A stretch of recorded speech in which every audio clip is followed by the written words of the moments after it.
आप सभी का बहुत बहुत नमस्कार। आपका धन्यवाद जो आज आप यहाँ एक शॉर्ट नोटिस में इस प्रेस वार्ता के लिए आए और विलंब के लिए थोड़ा क्षमा प्रार्थी हैं हम। बंधुगण, विलंब इसलिए हुआ क्योंकि गोवा में जो अभी गोवा जिला परिषद के पंचायत के गोवा जिला पंचायत के जो काउंटिंग चल रही थी उसे हम ऑब्जर्व कर रहे थे और लगभग अब नतीजे निकल चुके। आपको लग रहा होगा गोवा के पंचायत के विषय में आज भारतीय जनता पार्टी दिल्ली से प्रेस कॉन्फ्रेंस क्यों कर रही है? बिहार से लेके अब तक जितने भी चुनाव हुए हैं उनके नतीजे हमारे सामने आए हैं और किसान का आंदोलन चल रहा है। किसान आंदोलन को लेकर विपक्ष एक भ्रम के माहौल को सृजित करने की कोशिश कर रही है, एक भ्रम फैलाने की कोशिश कर रही है। इस भ्रम को लोकतंत्र में हमेशा ही लोकतांत्रिक तरीके से अपने पक्ष को रख करके वैज्ञानिक रूप से तोड़ना चाहिए और इसीलिए हम चुनावों की कुछ आकलन करेंगे और जो भ्रम की स्थिति कांग्रेस पार्टी, आम आदमी पार्टी इत्यादि उत्पन्न कर रहे हैं उसका खंडन करेंगे। गोवा में अभी जो नतीजे आए हैं 48 सीट्स पर जिला पंचायत के चुनाव हुए हैं, उसमें हम लगभग 27 सीट पे अब जीत चुके और 31 सीट की ओर बढ़ रहे हैं।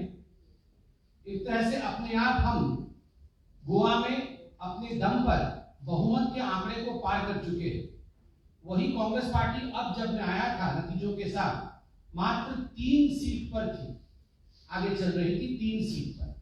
जहां हम 27 पर पहुंचे हैं वहां कांग्रेस मात्र 3 पर है और आम आदमी पार्टी ने भी ये सारे पंचायत के चुनाव गोवा में वो लड़ी थी। अभी भूख हड़ताल में बैठे हैं सब, इसी सड़क के उस पार बैठे हुए हैं, नतीजे जान नहीं पा रहे होंगे। तो मैं बताना चाहूंगा आदरणीय अरविंद केजरीवाल जी, वहां आप सभी सीटों पर लड़े थे और अभी जब मैं आया तो 0 पे आम आदमी पार्टी बढ़त बनाई, अर्थात 0 पर थी। तो ये गोवा के जिला पंचायत के नतीजे। कल रात को आदरणीय गृह मंत्री अमित शाह जी ने भारतीय जनता पार्टी के राष्ट्रीय अध्यक्ष आदरणीय जगत प्रकाश नड्डा जी ने ट्वीट करके, अमित जी ने वाइट देकर हमें बोडोलैंड टेरिटोरियल काउंसिल बीटीसी 2020 के जो चुनाव है उस संदर्भ में हमें ज्ञान मिला और हमें कहा उन्होंने कि क्या नतीजे बीटीसी के रहे। बीटीसी 2020 में भारतीय जनता पार्टी जहां पहले मात्र 1 सीट पर थी अब 9 सीटों पर है और कांग्रेस पार्टी मात्र 1 सीट पर है। हमारी सहयोगी दल यूपीपीएल 12 सीटों पर है और हमारी ही सहयोगी दल जनशक्ति पार्टी जीएसपी 1 सीट पर है। तो स्वाभाविक रूप से जो 40 सीटों का समूह बीटीसी का है, इसमें भारतीय जनता पार्टी के जो अलायंस पार्टनर है वह अपनी काउंसिल बना रही है। हम बीटीसी का काउंसिल भी 2020 में बना रहे हैं और 1 सीट से 9 सीट में आकर भारतीय जनता पार्टी ने एक बहुत बड़ा छलांग असम में लगाया है और उसके लिए असम के भारतीय जनता पार्टी के कार्यकर्ता, असम के मुख्यमंत्री सोनोवाल साहब, असम के ही हमारे हेमंत बिश्व शर्मा जी को खुद हमारे बड़े नेताओं ने धन्यवाद कहा है, उनका आभार व्यक्त किया। बंधुगण, राजस्थान में भी हमने ग्रामीण क्षेत्र के चुनावों को कुछ दिनों पहले देखा था, क्योंकि उस विषय में ऑलरेडी प्रेस वार्ता हो चुका है, इसलिए अधिक नहीं कहना है, किंतु सिर्फ आपके स्मृति पटल को एक बार पुनः इन आंकड़ों से सुसज्जित करने के लिए मैं कहना चाहूंगा कि पंचायत समिति में भारतीय जनता पार्टी 4371 सीट्स में से 1919 सीट जीती है, जबकि कांग्रेस पार्टी मात्र 1852 सीट्स जीती है। वहीं जिला परिषद में भारतीय जनता पार्टी 606 सीट में 353 सीट्स जीती है। जिला प्रमुख जो बनाया जाता है उसमें भारतीय जनता पार्टी 21 में से 21 जिला प्रमुख बना रही है और ब्लॉक पंचायत में भारतीय जनता पार्टी 222 में से 93 सीट्स जीती है। आप अगर राजस्थान का इतिहास देखेंगे सामान्यतः आपको देखने को मिलेगा कि प्रायः जो पार्टी सरकार में होती है राजस्थान में, जिला और पंचायत स्तर के चुनावों में जीत उसी का होता है, ग्रामीण क्षेत्र में जीत उसी की होती है। किंतु अपने आप में ये ट्रेडिशन से अलग हटते हुए कांग्रेस की सरकार होते हुए भी भारतीय जनता पार्टी इन तमाम ग्रामीण चुनावों में कांग्रेस से वोट प्रतिशत और सीट अधिक लेकर आती है, ये अपने आप में कुछ कहता है। बंधुगण, चाहे वो ग्रेटर हैदराबाद का इलेक्शन हो, जो म्युनिसिपल कॉर्पोरेशन ग्रेटर हैदराबाद का इलेक्शन हमने देखा था, जिसमें दुब्बक के चुनाव के पश्चात भारतीय जनता पार्टी ने एक बड़ा छलांग लगाया, या चाहे Arunachal Pradesh local body election 22 तारीख को, आने वाले 22 तारीख को, 22 दिसंबर को Arunachal Pradesh local body election, और आज भारतीय जनता पार्टी को ये बताते हुए अत्यंत हर्ष और आनंद हो रहा है कि जो जिला परिषद मेंबर्स हैं, 240 पोस्ट हैं, उसमें 96 पोस्ट हम अनअपोज्ड ऑलरेडी जीत चुके हैं। 96 आउट ऑफ 240 कॉन्टेस्ट ही नहीं हो रहा है, कांग्रेस वहां है ही नहीं। ठीक उसी प्रकार ग्राम पंचायत मेंबर जीपीएम की जो चुनाव अरुणाचल प्रदेश में होने वाली है, उसमें से 5410 सीट, 8290 सीटों में हम ऑलरेडी जीत चुके हैं बिना कॉन्टेस्ट के। और जो 20 सीटें कॉर्पोरेटर्स की होती हैं, ईटानगर म्युनिसिपल कॉर्पोरेशन का, उसमें unopposed 5 seat Bharatiya Janata party जीत चुकी है। तो एक तरह से बहुमत अनअपोज्ड ही हम हासिल कर चुके हैं अरुणाचल प्रदेश में। लक्षद्वीप ऑटोनोमस हिल डेवलपमेंट काउंसिल के लिए जो 2020 के रिजल्ट रहे, उसमें 15 सीटों के साथ, 26 सीट है, 15 सीटों के साथ भारतीय जनता पार्टी आगे रही। आपको लग रहा होगा इतनी सारे मैंने सीटों को यहाँ क्यों गिनवाया, इतने राज्यों को हम क्यों यहाँ पर परिलक्षित कर रहे हैं, आपका भ्रमण इतने राज्यों के चुनावी नतीजों में क्यों करवा रहे हैं। बंधुगण, मुख्यतः विषय यह है कि हर कोई जानता है कि गांव, गरीब, किसान और मजदूर ये इस देश का रीढ़ की हड्डी है, मेरुदंड है इस देश का। The spine of this country is formed by the poor of this country. The spine of this country is formed by the farmers of this country. And when we speak about these results, जब हम इन परिणामों के बारे में बात करते हैं, ये परिणाम संभव नहीं है यदि किसान हमारे साथ नहीं है। बिहार में यदि मोदी जी की जीत हुई, अगर हैदराबाद में मोदी जी की जीत हुई, गोवा में अभी मोदी जी जीते, अगर ग्रामीण राजस्थान में मोदी जी की जीत हुई, लक्षद्वीप लेह लद्दाख में मोदी जी की जीत हुई, मणिपुर से लेकर कच्छ तक 12 राज्यों में जहां हमने बाइपोल लड़ा, वहां मोदी जी की जीत हुई, तो वो इस कारण से हुई क्योंकि किसान आज हमारे साथ खड़ा है, गरीब और मजदूर हमारे साथ खड़े हैं। बंधुगण, 4 मुद्दों को लेकर भारतीय जनता पार्टी को और खास करके हमारे लोकप्रिय प्रधानमंत्री मोदी जी को घेरने की कोशिश कांग्रेस पार्टी, विशेषतः कांग्रेस पार्टी ने किया है। ये 4 मुद्दे कौन से थे? कोरोना का मुद्दा, राहुल गांधी कहते थे मैंने तो बहुत पहले बता दिया था, फिर भी कोरोना का मैनेजमेंट नहीं हो पाया। कोरोना के मुद्दे को लेकर घेरने की कोशिश की गई। एक वैश्विक आर्थिक संकट पूरे विश्व पे कोरोना के कारण रहा, भारत को भी उसी वैश्विक संकट, जो आर्थिक संकट था, उसको लेकर मोदी जी को घेरने की चेष्टा कांग्रेस पार्टी और आम आदमी पार्टी इत्यादि ने किया। प्रवासी मजदूरों को लेकर जिस प्रकार से हमें घेरने की कोशिश की गई, बिहार में एक मुख्य मुद्दा प्रवासी मजदूरों के पलायन और उनके सहूलियतों को लेकर बनाया गया, और अब कृषि सुधार बिलों को लेकर एक भ्रमजाल बनाने की कोशिश ये जो कांग्रेस है और ये जो विपक्ष की पार्टियां हैं वो कर रही है। मगर आज मैं गर्व के साथ कहना चाहूंगा, और ये देश के लिए बहुत ही सुखद समाचार है कि इन चारों विषयों को लेकर जिस प्रकार से देश के यशस्वी प्रधानमंत्री, लोकप्रिय प्रधानमंत्री, परिश्रमी प्रधानमंत्री नरेंद्र मोदी जी ने अपना अथक परिश्रम किया, जो कोरोना को लेकर भ्रम फैलाया गया, और मोदी जी ने जो कोविड मैनेजमेंट किया, ये कोविड मैनेजमेंट की जीत हुई, और कोरोना को लेकर जो भ्रम राहुल गांधी जी ने फैलाया था, विपक्षियों ने फैलाया था, वो टूटा है। ये नतीजे चुनाव के कहते हैं। आर्थिक संकट पर आत्मनिर्भर भारत की जीत, बिहार की जनता हो चाहे अन्य राज्यों की जनता, 12 राज्यों की जनता ने आत्मनिर्भर बनना है, यह मंत्र मोदी जी से सीखा और इसकी जीत हुई। ठीक उसी प्रकार प्रवासी मजदूरों को लेकर जो भ्रम फैलाया जा रहा था, उसमें भी 80 करोड़ गरीबों तक 8 महीनों तक लगातार अनाज पहुंचाने का काम, और जिस प्रकार ग्रामीण रोजगार योजना के माध्यम से गरीबों को गांव में, मजदूरों को गांव में, प्रवासी मजदूरों को अपने ही घर के निकट काम देने का काम मोदी जी ने किया, उसकी जीत इन चुनाव के नतीजों में गूंजते हैं। और ये जो कृषि सुधार बिल आए, जो कानून अभी कृषि सुधार बिल कानून में परिणत हुए, जब से ये नोटिफाई हुए हैं, जितने भी चुनाव हुए हैं, आप देखेंगे उन सभी चुनाव में भारतीय जनता पार्टी की जीत हुई है। यह चिल्ला चिल्ला कर कहती है कि गांव, गरीब और किसान मोदी जी के साथ खड़ा है, क्योंकि मोदी जी गांव, गरीब और किसान के सच्चे साथी। राहुल गांधी जी किसानों को लेकर भ्रम फैलाने के लिए बार बार ट्वीट कर रहे हैं, झूठी बातें बता रहे हैं। राहुल जी कितना समझते हैं किसान? हाँ, माना उनके जीजा जी किसान है, मगर वो कितना समझते हैं किसान? ये अंदर की बात है, मैं आज आपको बता रहा हूं। जब उनसे पहली बार बताया गया कि रबी का खरीफ का क्रॉप हो गया है, रबी आने वाला है, तो जानते हैं वो क्या समझते हैं? वो रबी और खरीफ को भारतीय जनता पार्टी का कार्यकर्ता समझते हैं। उन्हें तो ये पता भी नहीं कि ये फसलों का नाम, रबी और खरीफ फसलों का नाम है, ये राहुल गांधी नहीं जानते। जिनको इसकी समझ नहीं है वो किसानों को बरगलाने चले, वो अन्नदाता को बरगलाएंगे, संभव नहीं। किसानों की लड़ाई अब किसानों की लड़ाई मात्र के रूप में प्रयोग किया जा रहा है। दरअसल ये लड़ाई आप देखिएगा राजनीतिक गुटों के बीच की लड़ाई होगी। आम आदमी पार्टी और कैप्टन अमरिंदर सिंह के ट्वीट वॉर को देखिए, आपस में एक दूसरे से लड़ रहे हैं। आपको क्या लगता है कि किसानों के हित के लिए लड़ रहे हैं? बिल्कुल नहीं। कुर्सी पर कौन बैठेगा, किसी भी कीमत पर, बिना मेहनत किए, बिना रिफॉर्म किए, बिना परफॉर्म किए, बिना ट्रांसफॉर्म किए कैसे सत्ता मिल जाए, इसकी लड़ाई चल रही है।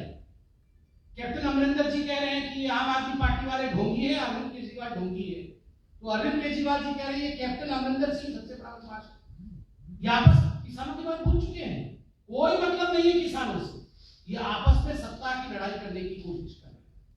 अरे अरविंद जी, गोवा के नतीजे अभी आए हैं, आप भूख हड़ताल में हैं, कृपया करके नतीजे देख लीजिए। वहां जीरो है, यहाँ हीरो बनने की आप कोशिश कर रहे हैं। और अरविंद जी, हमें ये पता है ये जो हंगर स्ट्राइक आप कर रहे हैं ये नींबू पानी से मिटने वाला नहीं।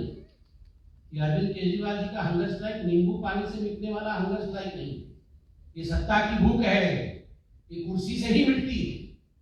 तो ये लड़ाई आपस की पॉलिटिकल लड़ाई है, ये कोई किसानों के बारे में नहीं सोच रहा है। और अरविंद केजरीवाल जी, आप तो वही अरविंद केजरीवाल जी हैं और यही आम आदमी पार्टी है जिसने जब पंजाब में चुनाव हुआ था तो अपनी मैनिफेस्टो में डिक्लेयर किया था कि अगर पंजाब में हम सत्ता में आ जाएंगे तो हम बिचौलियों को हटा देंगे और हम एपीएमसी के जो कानून है उसको रिफॉर्म करेंगे।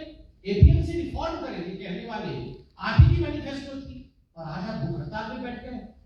और अरविंद केजरीवाल जी, आप तो वही अरविंद केजरीवाल जी है ना जिसके कलम से और जिसके कहने के बाद ये फार्म बिल नोटिफाई किया गया 23 नवंबर, इसी वर्ष 23 नवंबर को। ये फार्म बिल नोटिफाई करके, फार्म बिल को यहाँ कानून बना के दिल्ली में फिर जाके भूख हड़ताल में बैठना, वो ठीक उसी प्रकार है जैसे ये कांग्रेस वाले, याद है ना, छोले भटूरे खा के जाके भूख हड़ताल में बैठे थे, वो पकड़ में आ गए थे। पहले जाके छोले भटूरे खाए थे, फिर जाके भूख हड़ताल में बैठ गए थे। ठीक उसी प्रकार बिल को पहले नोटिफाई कर दिया है, नोटिफाई करने के बाद मैनिफेस्टो में डालने के बाद कि हम ये सब परिवर्तन करेंगे, अब जाके भूख हड़ताल में बैठे। आपको क्या लगता है ये किसानों की भलाई के लिए कर रहे हैं? कदाचित नहीं। ये सब अपनी अपनी भलाई के लिए अपनी डफली, अपना राग अलापने में लगे हुए हैं। अगर किसानों की भलाई इस देश में वास्तविक रूप से कोई चाहता है तो वो नरेंद्र मोदी जी हैं, और इसी कारण से रिफॉर्म, परफॉर्म और ट्रांसफॉर्म की मंत्र से आगे बढ़ रहे हैं। और जो चुनावी नतीजे देश के कोने कोने में आ रहे हैं वो इसी बात की तरफ इंगित करती है, इशारा करती है। In democracy, they who perform for people are the ones who win. जो लोगों के लिए काम करते हैं, जो लोगों के साथ खड़े होते हैं, वही जीतते हैं। बहुत बहुत धन्यवाद। कोई सवाल होगा बस।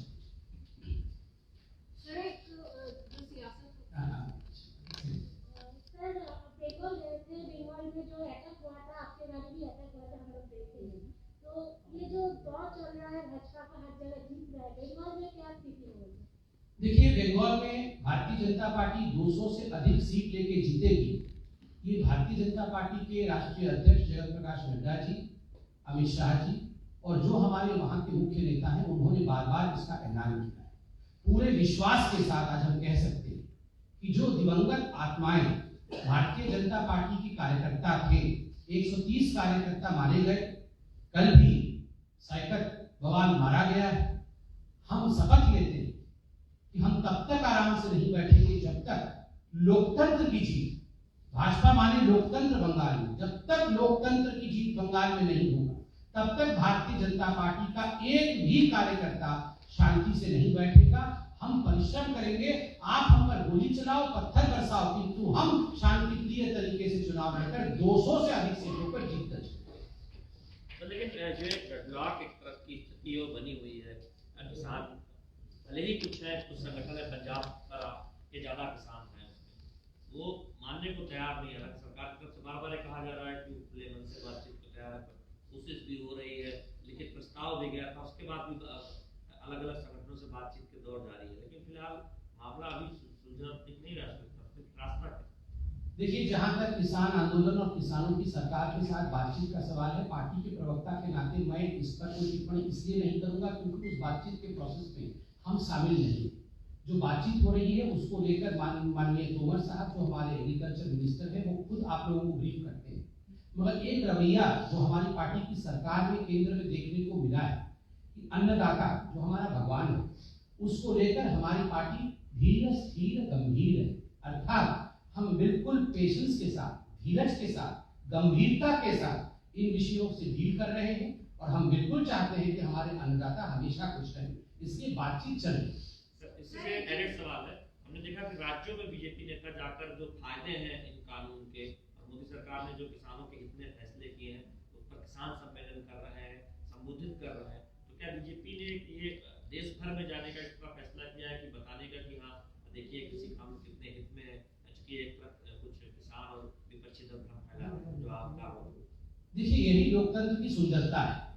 यदि भ्रम की स्थिति अपोजिशन पार्टीज अपने सत्ता बलुता में करते हैं, अपने फायदे के लिए करते हैं, तो जो सत्तारूढ़ पार्टी है उसका ये दायित्व है, उसको यही करना चाहिए, लोगों को समझाना, सत्य को जनपद तक ले जाना, सत्य को चौपाल तक ले जाना, सत्य को किसान के देवड़ी तक ले जाना। और भारतीय जनता पार्टी सदैव इसी प्रकार का कार्य करती है। दीनदयाल जी के समय से लेकर नरेंद्र मोदी जी के समय तक घर घर तक सत्य को पहुंचाना, प्रत्येक कार्यकर्ता हमारा इन सत्यों को लेकर जनता और किसानों तक जाए। सर, आपने कहा था कि कांग्रेस और आम आदमी पार्टी मिसलीड कर रहे हैं इस पूरे मुद्दे को लेकर, लेकिन हमने देखा कई जगहों पे एंटी सोशल एलिमेंट्स ने हाईजैक करने की भी कोशिश की, कई ऐसे वीडियोस सामने आए, पोस्टर्स लहराए गए और मोदी जी के लिए भी अभद्र गीत गाते हुए कुछ महिलाएं दिखी, उस पर आपका क्या कहना है? देखिए, बहुत दुखद लगता है, ये पहली बार नहीं है जब ये कम्युनिस्ट हो चाहे कांग्रेस के लोग हो इस प्रकार से दूसरे आंदोलनों को हाईजैक करने का प्रयास करते हैं। और आज मीडिया का जमाना है, ये जो फोर्थ पिलर डेमोक्रेसी की है, चतुर्थ स्तंभ डेमोक्रेसी का है, वो मेरे सामने खड़ी है, कैमरे लगे हुए। आपके ही चैनल्स में जब सत्य दिखाया जाता है वो हमें बहुत द्रवित करती है। जिस प्रकार का भाषा मोदी जी के लिए मैंने सुना, अभी कुछ महिलाएं गा रही थी, मुझे लगता है इस प्रकार की भाषा का प्रयोग लोकतंत्र में नहीं होना चाहिए। ठीक उसी प्रकार महात्मा गांधी जी के लिए, चाहे अमेरिका में ही कुछ लोगों ने जिस प्रकार की भाषा का प्रयोग हमारे राष्ट्रपिता महात्मा गांधी जी के लिए किया, वह भी बहुत ही विचलित करने वाली भाषा है। देखिए, हम किसानों का सम्मान करते हैं, मैंने बार बार कहा वो अन्नदाता है, किंतु अगर कुछ लोग इस प्रकार की भाषा का प्रयोग प्रधानमंत्री या राष्ट्रपिता महात्मा गांधी या हमारे देश के लिए करते हैं तो ये उचित नहीं है। सर, कुछ स्लीपर सेल्स किसान के आंदोलन के बीच में घुस गए हैं या उसका फायदा ले रहे हैं? देखिए, ये जनता देख रही है, मैं इस पर अधिक टिप्पणी नहीं करना चाहूंगा। और कौन घुसा है, कौन हाईजैक कर रहा है, किस प्रकार की भाषा का प्रयोग किया जा रहा है, किस प्रकार इस पूरे मसले को कुछ राजनीतिक पार्टी अपनी राजनीति के लिए प्रयोग कर रही है, ये जनता जनार्दन। और ये टीवी में आज सब कुछ दिखता है, कौन क्या कर रहा है।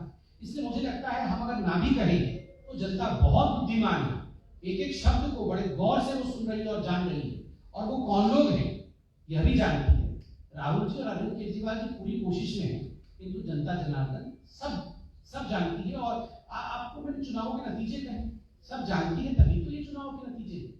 Sir, there are two questions. One is that at Shambhu border, Congress has set up a separate tent altogether, giving fancy food to farmers. Somewhere or the other has hijacked the whole protest at Shambhu border. Secondly, the Supreme Court has agreed to hear a plea on the issue whether the declaration of emergency was unconstitutional or not. See, as far as Congress establishing a tent in Shambhu border is concerned, उनका तो tent कब का हो चुका है कांग्रेस का। Tent ही नहीं है तो टेंट लगाया है कहां से, मुझे समझ में नहीं आया। ये तो अध्यक्ष नहीं अपना चुन पा रहे हैं। ये जगह जगह टेंट लगा के दूसरे के आंदोलन को अपना आंदोलन बनाने से कांग्रेस पार्टी कोई उभर जाएगी, ऐसा नहीं होने वाला। आज कांग्रेस पार्टी को आज किसान भी जानता है, मैं सुबह से देख रहा हूं जितने बड़े कांग्रेस लीडर्स वहां से किसानों को आकृष्ट करने की कोशिश कर रहे हैं, आओ हमारा टेंट है, आओ हमारा भोजन है, उतना ही दूर किसान उनके टेंट और उनके भोजन से भाग रहा है। वो कहते हैं हम तो कांग्रेस के पास ही नहीं जाएंगे। आपने देखा तमाम पॉलिटिकल पार्टी जिन्होंने कांग्रेस के साथ गठबंधन किया था, आज वो क्या कह रहे हैं? आज वो कह रहे हैं ये कांग्रेस आई नहीं है, ये कांग्रेस पी है, कांग्रेस पनौती। कांग्रेस जिसको छुएगी वो खत्म हो जाएगी। तो ये किसान भी समझ रहे हैं। ये पॉलिटिकल थोड़े दिन पहले आप याद करिए कर्नाटक के पूर्व मुख्यमंत्री रो के क्या प्रेस कॉन्फ्रेंस कर रहे थे कि काश मैंने कांग्रेस का स्पर्श नहीं किया होता तो आज मेरे अच्छे दिन होते, मैंने कांग्रेस का स्पर्श कर दिया तो अब क्या हो गया है। तो कांग्रेस की चिंता ना करें, उनका कोई टेंट नहीं है, वो कितनी भी टेंट लगाने की कोशिश करें कुछ नहीं होने वाला है। मेरा सुझाव है कांग्रेस से कि टेंट लगाना बंद करिए, अपना अध्यक्ष ढूंढिए भविष्य में। देखिए सुप्रीम कोर्ट का विषय है, पूरा विषय इमरजेंसी का सुप्रीम कोर्ट में गया है, सर्वोच्च न्यायालय है। We all have faith in the supreme court, let's wait for what the supreme court speaks on this issue. Sambit ji, Bengal में जिस तरह से हत्याएं हो रही है, लेकिन लोकतंत्र की खूबसूरती बनाए रखने के लिए कब तक ये बर्दाश्त किया जाएगा? देखिए भारतीय जनता पार्टी लोकतंत्र में विश्वास रखती है। लोकतंत्र का एक प्रणाली होता है, उसी प्रणाली के सहारे भारतीय जनता पार्टी आगे बढ़ती है। हम कभी भी फासिस्ट पावर्स जो बंगाल में कर रही है उस पर विश्वास नहीं करते। आप बताइए, मैं एक सवाल आपके ऊपर छोड़ के आज जा रहा हूँ, जिस प्रकार का व्यवहार पत्थरबाजी करके आदरणीय जगत प्रकाश नड्डा जी के साथ जो व्यवहार किया गया, वो तो बुलेट प्रूफ गाड़ी थी, इस कारण आज नड्डा जी सुरक्षित है। वरना विश्व के सबसे बड़े पॉलिटिकल पार्टी के डेमोक्रेटिकली इलेक्टेड लीडर के साथ इस प्रकार का व्यवहार, अगर यही व्यवहार, ईश्वर ना करे ऐसा कभी हो, अगर यही व्यवहार किसी और पॉलिटिकल पार्टी के अध्यक्ष या अध्यक्षा के साथ हुआ होता तो आज वो न्यूयॉर्क जर्नल क्या है, वॉशिंगटन पोस्ट क्या है, ये सारे ऐसे रो रहे होते जैसे कि भारत से लोकतंत्र ही समाप्त हो गया। ये सारे आज रो रहे होते, अब सब चुप है। क्यों? मैं पूछ रहा हूं ये सिलेक्टिविज्म क्यों है? देखिए हम लोकतंत्र में विश्वास करते हैं और जैसे कि मैंने कहा 130 कार्यकर्ता हमारे मार दिए गए, कोई 31 हो गया है, कल एक और कार्यकर्ता मारा गया। 100 कार्यकर्ताओं का तर्पण हमारे राष्ट्रीय अध्यक्ष जेपी नड्डा जी ने खुद अपने हाथों से किया है। क्या ये तरीका होता है लोकतंत्र? आप याद करिए किस प्रकार से पंचायत के चुनाव के समय 2018 में एक दिन में 31 मौतें हुई थी, लोग जाके नॉमिनेशन तक भर नहीं पाए थे। कोर्ट को इंटरवीन करना पड़ा था और कहा गया था कि आप वर्चुअली नॉमिनेशन भर दीजिए क्योंकि आप घर से बाहर नहीं निकल सकते। ये किस प्रकार का न्याय? ये क्या लोकतंत्र है बंगाल में आज? One last question.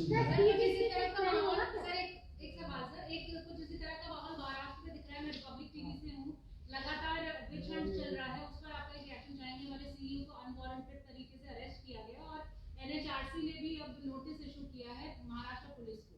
देखिए जहां तक महाराष्ट्र की पुलिस और महाराष्ट्र में जो हो रहा है कुछ चैनलों को लेकर जो हमको देखने को मिला है, ये अपने आप में बहुत चिंताजनक है।